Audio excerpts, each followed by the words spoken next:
বাজাইলাম না, জীবনে বহুত বাজাইছি নাকি। আমাদের মাঝে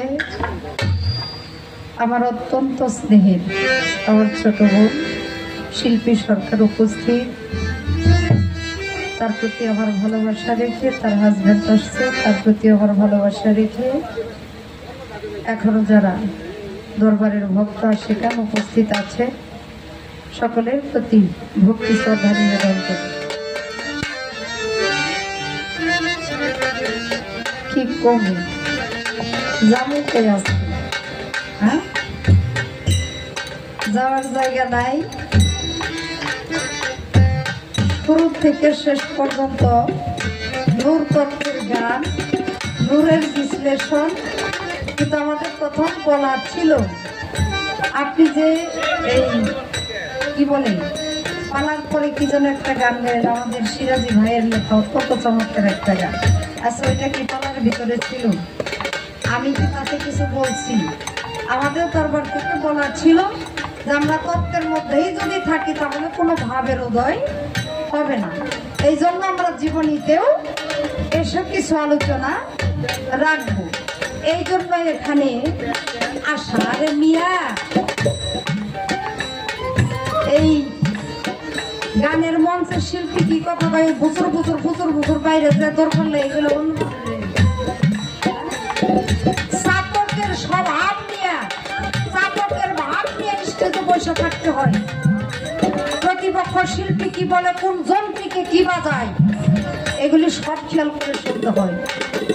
আমি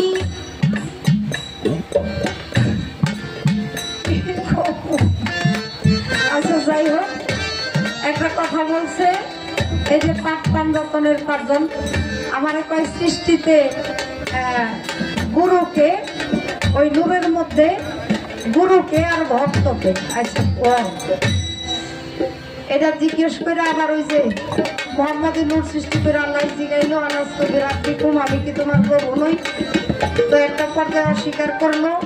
যাই হোক, আমার আলোচনা যেখানে ছিল ওখানে অস্বীকার করার মতো জায়গা ছিল না। উনি যেখান থেকে আলোচনা করছে এখানেও অস্বীকার করলো, নূরের ভাগ করে দিল, খন্ড করে দিল। খন্ড করতে করতে নূরের শক্তি কমে আসলো। তারপরে যখন শক্তি কমে গেল নূরের জিজ্ঞেস করলো আলাস্তু বিরাব্বিকুম। যখন শক্তি কমে গেছে তখন ভক্তি দিয়া বা সেজদা দিয়া পইরা গেছে ইয়া কালো বলা হলো। তাহলে আমার আল্লাহকে ভক্ত হিসাবে জাতি নূরকে মোহাম্মদী নূরে স্বীকার করলো। আমার প্রশ্ন করে আমার মীমাংসা উনি দিছে, আমার প্রশ্ন করার দরকার নেই।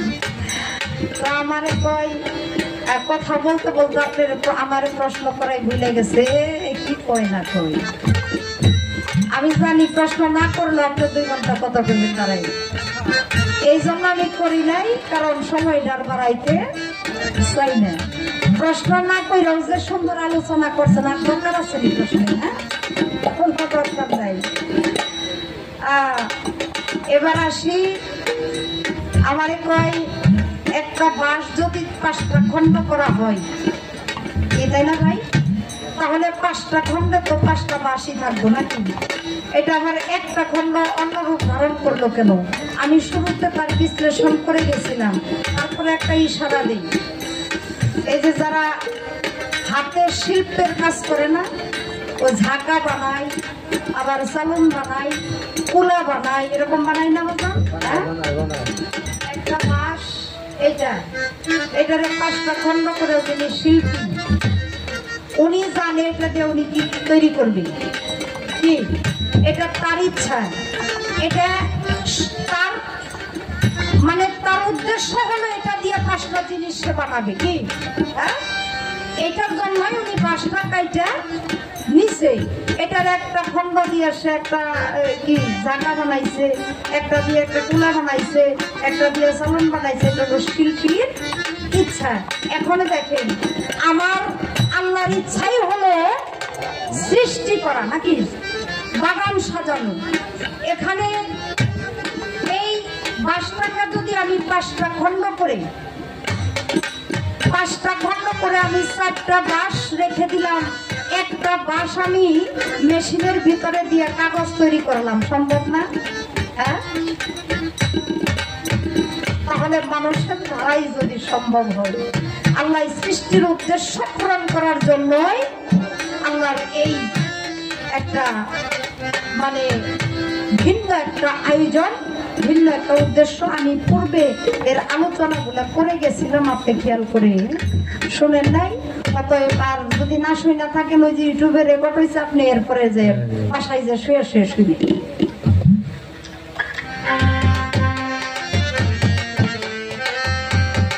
মানুষ ছাড়া খোদা ভজা এই মন্ত্রণা কে দিয়েছে? মানে মানুষই নাকি আল্লাহ? আচ্ছা, অনেক কথাই বলছে জালালউদ্দিন খাঁর গান, এটার মধ্যে আমি আলোচনা রাখবো না, কারণ এটা আলোচনা রাখতে গেলে অনেক সময়ের প্রয়োজন। আমাদের রাত শেষ হয়ে আসছে। আমার আলোচনা শুধু এই জায়গার মধ্যে একটু থাকবে। আমার আল্লাহর নবী মেরাজ থেকে আসলেন, আসার পরে আবু বকর সিদ্দিক জিজ্ঞেস করলেন, ইয়া রাসূলুল্লাহ, আল্লাহকে কার মতো দেখলেন? তাই না, কথাটা এখানে না। উনি আমার আল্লাহ বললেন তোমার মতো। ওসমান গনি জিজ্ঞেস করলেন, ইয়া রাসূলুল্লাহ, আল্লাহরে কার মতো দেখলেন? কয় তোমার মতো। আবার ওমর ফারুক জিজ্ঞেস করলেন, ইয়া রাসূলুল্লাহ, আল্লাহরে কার মতো দেখলেন? কয় তোমার মতো। তো উনি বলছে যে হযরত আলী জিজ্ঞেস করলো, তারেও নাকি বলছে যে তোমার মতো। না, বিষয়টা এখানে না। মাওলা আলী যখন জিজ্ঞাসা করলো, ইয়া রাসূলুল্লাহ, আসলে আল্লাহ কার মতো, মাওলা আলীকে বুকের মধ্যে টান দিয়ে বলেছিল, আলী রে, তার নবীকে দেখলে আর আল্লাহকে দেখার বাকি থাকে না। আল্লাহর নবীকে দেখলে আর আল্লাহকে দেখার বাকি থাকে না। ছায়া বাড়ি হয়েও কেন তার ছায়া নাই, মদিনায় রাসূল নামে কে এলো রে ভাই? আপনার আমার ছায়া আসেনি? হ্যাঁ, আসেনি? আবার নবীর কোনো ছায়া ছিল না। আবার কি বুলানের লোকে কি আলোচনা করি?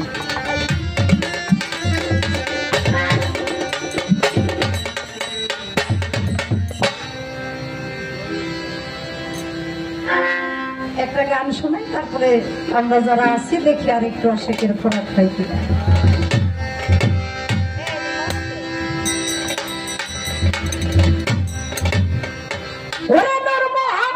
সৃষ্টির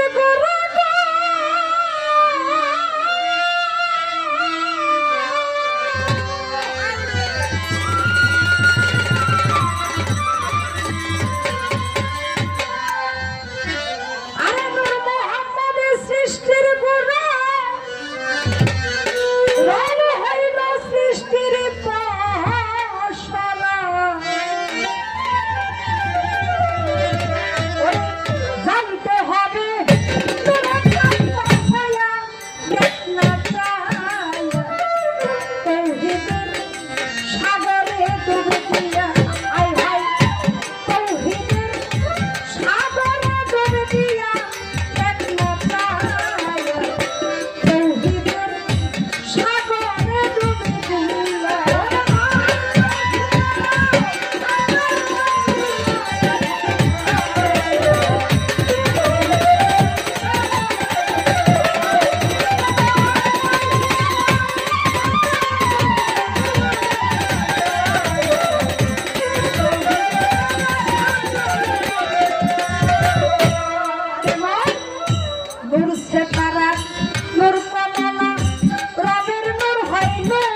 রব হয় সেই নূরের পসরা।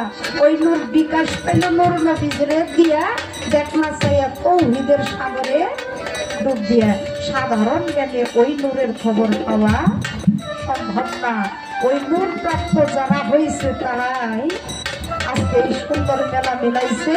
ওই নূর প্রাপ্ত যারাই হয়েছে তারাই ভ্রমণ হইয়া আশেককে কাছে টানে, তারাই মধু হয়ে আশেককে কাছে টানে, আর ভক্ত ভ্রমণ হইয়া সেই মধু আস্বাদন করে। তাহলে মোহাম্মদ প্রাপ্ত যারা নূরের খবর পাইছে রে, তারা সরকার রশিদ গেছে ইশাহারা হইয়া এক নাম্বার রশিদ গেছে।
আমার দিয়া প্রেমের ওই দরিয়াই ডুবে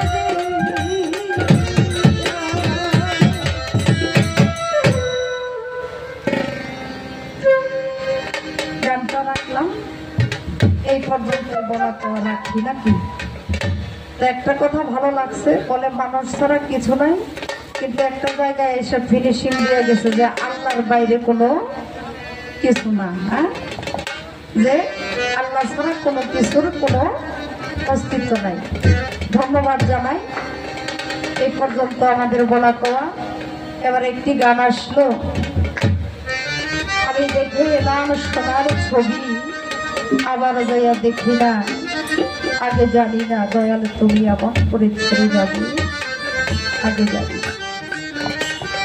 এই গানটা যিনি লিখেছেন উনি হলেন সাধক হালিম চিশতি। ওনার আরেকটা নাম হলো গায়েবী হালিম। উনি শিল্পীদের মধ্যে উনি খানদানি পরিবারের একজন লোক ছিলেন। ওনার বাড়িটা হইল শরীয়তপুর ভাঙা থানায়। উনি ওনার যারা ছেলে পেলে আছে সবাই উচ্চ শিক্ষায় শিক্ষিত। তো উনি আগে থেকেই ঢাকায় বসবাস করতেন। উনি যখন উনি গেছে বাড়িতে থেকে যখন ঢাকার উদ্দেশ্যে রওনা করবেন, যেমন আমার সিরাজীবন চাকরির কারণে দূরে থাকতে হয়, যখন বাবাই ছিল বাবার কাছে বলে গেছে বাবা আমি চাই, কিন্তু এখন সেই বলার জায়গাটা আর নাই। সাধক হালিম বয়াতি বাবার কাছে বইলা বলে বাবা আমি তো কয়েকটা দিন রইলাম, এখন আমাদের ঢাকার উদ্দেশ্যে রওনা দিতে হবে। ওনার বাবা ডেকে বলেছিল হ্যাঁ যাবেই তো, যতদিন পৃথিবীতে বেঁচে আছে সংসারের কাজে জাগতিক প্রয়োজনে চলাফেরা করতেই হবে।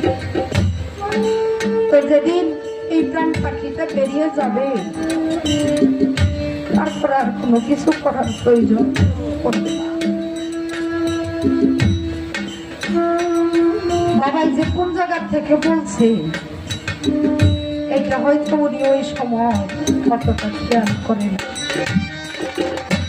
আমার ছোট্ট একটা মেয়ে 2.5 বছর বয়স, আজকে যখন গ্রামে আসবো পুরো একটা মাস কাছে পাইছে তো ছাড়তে চায় না।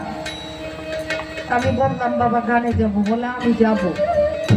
আমি বললাম তুমি তো কষ্ট করতে পারো না, তুমি ওখানে গিয়ে কোথায় থাকবা?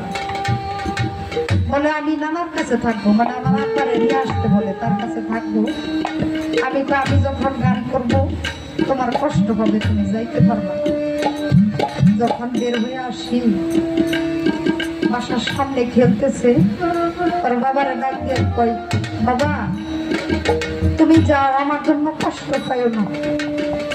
আমি কান্না করবো না, আমার জন্য কষ্ট পাইও না। ওর বাবাই দাঁড়াই রয়েছে, কই মায়ের কথা শুনে আজকে মাথা নষ্ট হয়ে গেছে। কিছু কিছু কথা কিছু কিছু সময়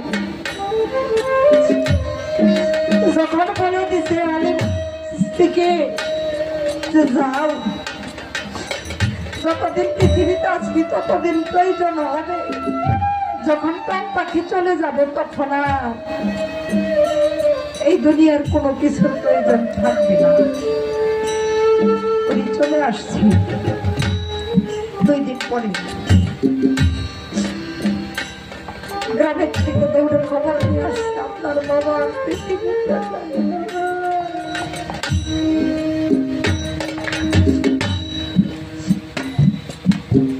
উনি গ্রামের উদ্দেশ্যে রওনা দিচ্ছে। এখন তো কত সুন্দর ব্যবস্থা হয়ে গেছে, তখন যাওয়াটা এত সহজ ছিল না। আর খবর নিয়ে আসবে তখন তো মোবাইল ছিল না। একটা মানুষ খবর নিয়ে আসা আবার খবর নিয়ে যাওয়া অনেকটা সময়ের প্রয়োজন ছিল। উনি নাকি গিয়ে দেখে অনেক দেরি হয়ে গেছে, এত ঘন্টা ঠিক না, বাবার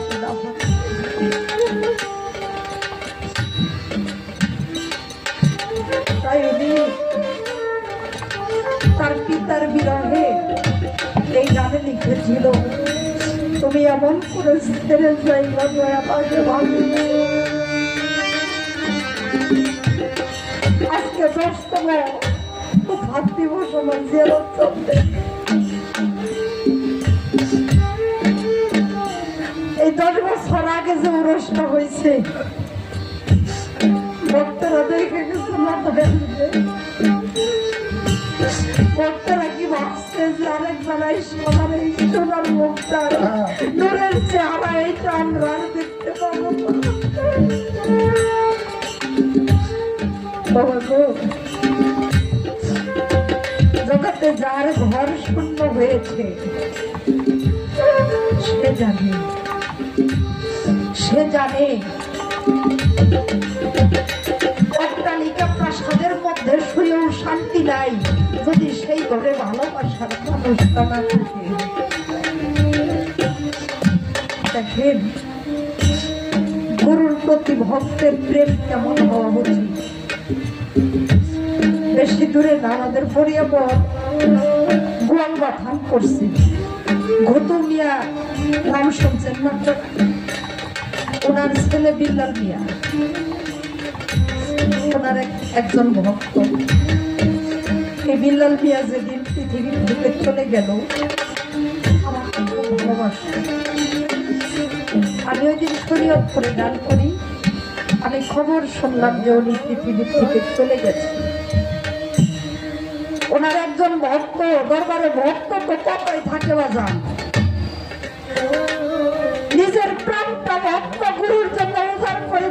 প্রয়োজন। এই ভক্তটা এই ধামভাইয়ের একটু এই পাশে বাড়িটা যখন শুনছে তার দয়াল আর পৃথিবীতে নাই, বাড়ির মধ্যে গিয়া ও বাচ্চারা ডাক দিয়া কয় আমার দয়াল নাকি পৃথিবী ছেড়ে চলে গেছে। যেখানে আমার প্রাণটা যার কাছে নিহিত, আমার সেই মানুষটা চলে গেছে। এই শূন্য খাঁচার তো কোনো দাম নাই। এই শূন্য খাঁচা পৃথিবীতে থাইকে তোমাদের কোনো মনোবাসনা পূর্ণ করতে পারবো না। তাই তোমাদের কাছ থেকে আমি বিদায় নিতে চাই। আমার প্রতি তোমরা কেউ কোনো দাবি রাখো না। বাড়ি থেকে বিদায় নিয়ে এসে বাজারে এসে কাফনের কাপড় কিনছে, কিনা নিয়ে বেলাল মিয়ার দরবারে আসছে। আয়সা দেখে বেলাল মিয়ার গোসল টোসল করাইয়া খাটিয়ার মধ্যে নিচে কাফনে মুখটা মোড়ানো লাগলো। আয়সা খাটিয়ার কাছে কানের কাছে গিয়ে বলতেছে দরদি গো, যেদিন এই দেহ মনে প্রাণ তোমার সমাচার পান করেছিলাম, সেদিন থেকে আমার মধ্যে আমি আর কিছু রাখি নাই। আমি তো খাঁচা মাত্র, প্রাণটা তো তোমার মধ্যে ছিল। প্রাণটাই যদি চলে যায় দরদি, এই খাঁচা দুনিয়ায় থাকে কিনা ও দয়া। তুমি না সেই সময় বলেছিলা এই মরণ ভবা পারাপার সংকট করে যেদিন তুমি চলে যাবে, সেই দিন আমি বাছুরের সঙ্গে করে নিয়ে যাবে।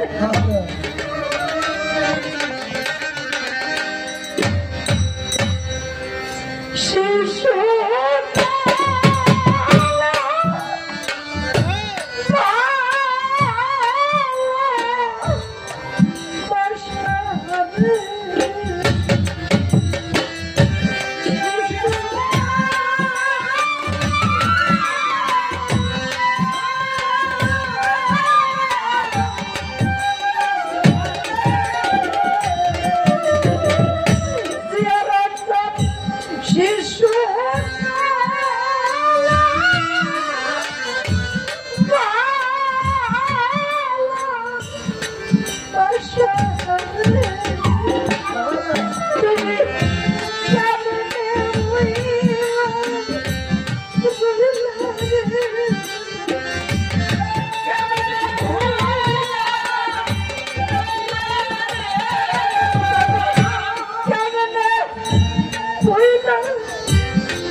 কানের কাছে গিয়ে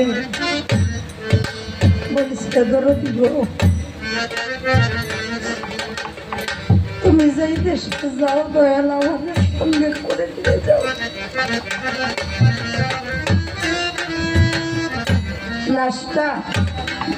লাশের খাটিয়াটা কান্দে করে নিয়ে যখন জানা যায় যে দাঁড়াইছে, ভক্তটাও গিয়ে জানা যায় দাঁড়াইছে, সামনের কাতারে দাঁড়ায় যখন দয়ালের এই খাটিয়ার দিকে তাকায় যখন দেখছে যে আমি আমার বান্ধবরে রাইখা গেলাম বাড়ির মধ্যে বসে, আজকে আমি আইসা দিয়ে আমার দরদি খাটিয়ার মধ্যে ভাবতে ভাবতেই সেই জানাজার কাতারের মধ্যেই ওখানে অজ্ঞান হয়ে পয়রা থাকতাম, পৃথিবী থেকে চলে গেছে। যেই খাটিয়ার মধ্যে দয়ালকে নিয়ে রাখছে ওই একই খাটিয়ার মধ্যে ভক্তকে নিয়ে একই জায়গায় দয়ালের চরণের কাছে রাখা হয়েছে। এমন ভক্ত বাজান আল্লামা জালালউদ্দিন তুমি বলেছেন, তুমি যদি তোমার প্রাণের চাইতে তোমার গুরুকে বেশি ভালো না বাসতে পারো তাহলে যেন তুমি গুরু ধরো, কারণ গুরুকে তার প্রাণের চাইতে বেশি ভালোবাসতে হবে। আজকে জিয়ারত চান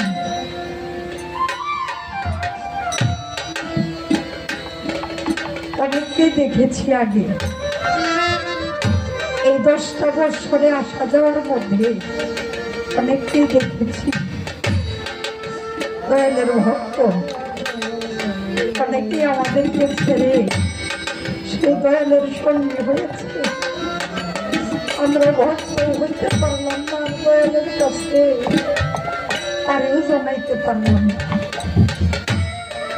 খোদার দিন জানি না কে কখনো চলে যায়, কত মানুষ এই চলার পথে কতজনের সাথে ভালোবাসা হইল, কতজনের ভালোবাসা দিলাম, কতজনের ভালোবাসা না জানি কোন দিন আমারও ডাক এসে যাই, চলে যেতে হবে। আমার সেই চলে যাওয়াটা যেন এরকমই হয়, জাহেলিয়াতের মৃত্যু জানি না হয়, আমাদের প্রত্যেকের সেই চলে যাওয়াটা যেন একজন মুর্শিদের হাতে হাত দিয়ে সেই মুর্শিদ যেই রাস্তায় চলেছে ওই রাস্তায় যেন তার মহব্বতে আমারও যাওয়া। এখান থেকে আরেকটি গান দেখে বসে যাব। আমাদের শিল্পী সরকার আছে, সময় থাকলে পরে একটা দুটো গান আমরা শুনলাম, ছোট করে আরেকটা গান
Yeah.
কত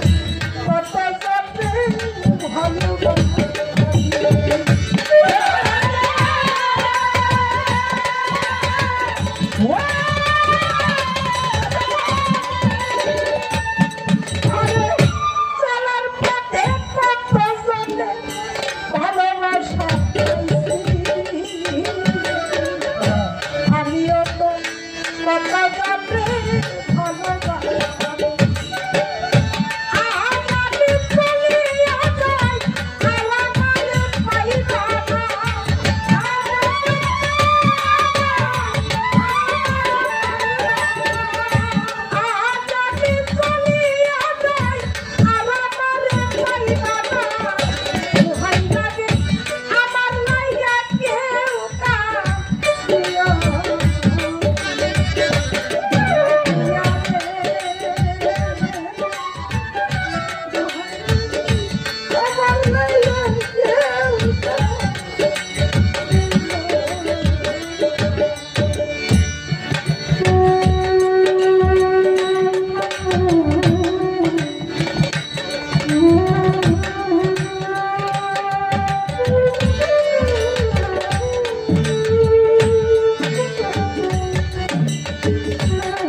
ভালোবাসা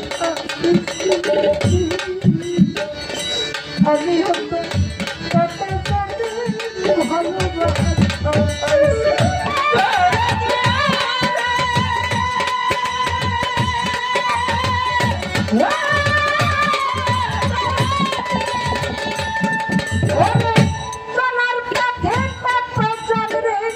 ভালোবাসা দিচ্ছি আমিও তো কত যাবে ভালোবাসা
শেষ